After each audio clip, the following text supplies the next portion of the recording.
My name is Priscilla Tey and I'm the author and illustrator of the book InBetween Things.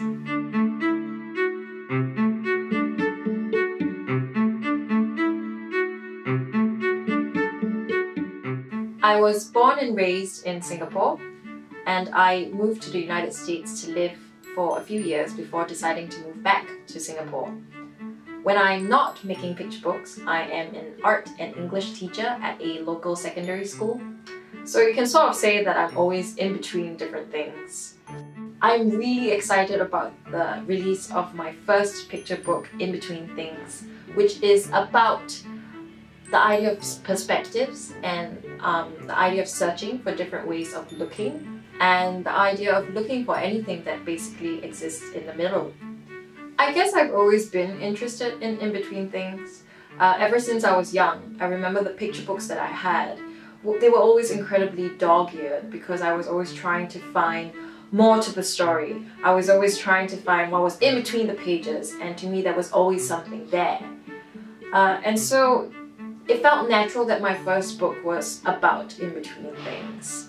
And having lived abroad and lived in 2 different countries, I think also the 2 different experiences that I got often left me feeling like I was in between 2 places.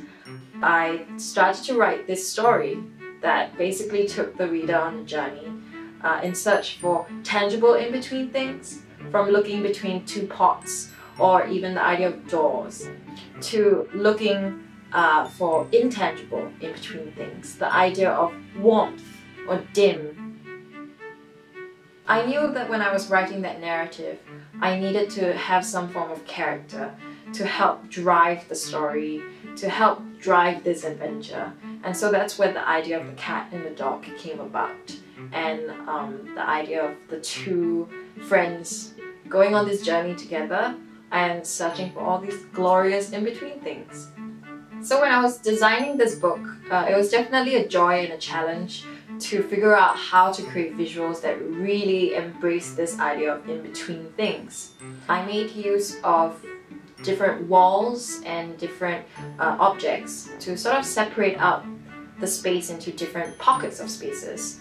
And within each pocket of space, our characters, the cat and the dog, will be searching for a particular kind of in-between things, or just simply getting up to no good.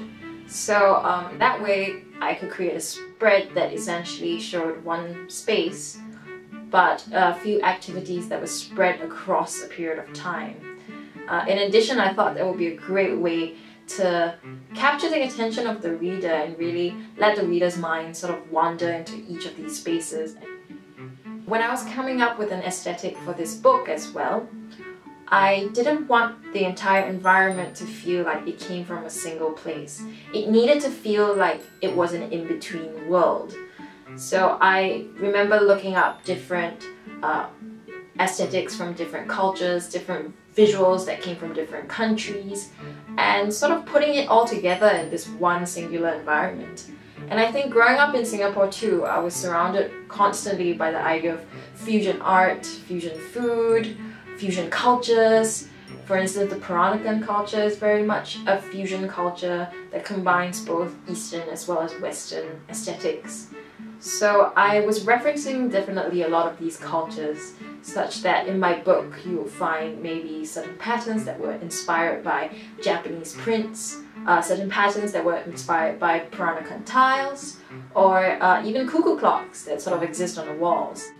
When I was also thinking about how I wanted to approach each illustration, I knew I also wanted it to feel in between, like it came from an in-between place.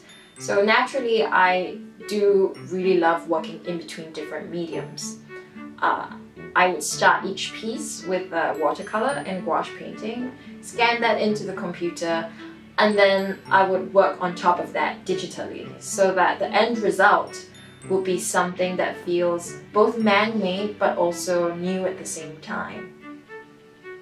I chose rhyme for this narrative because I really wanted to play on the idea of rhythm and that lyrical quality that rhyme tends to have. And for me, I wanted the words to almost form like a soundtrack to the entire book. What I hope my readers would take away from this book, whether they are young or whether they are old, I hope that my readers will be able to go out and find their own in-between things. Write a book of your own, you know, list down all the in-between things that you can find in your own backyard. And the more you find, the better it will be. The world is simply filled with so many in-between things.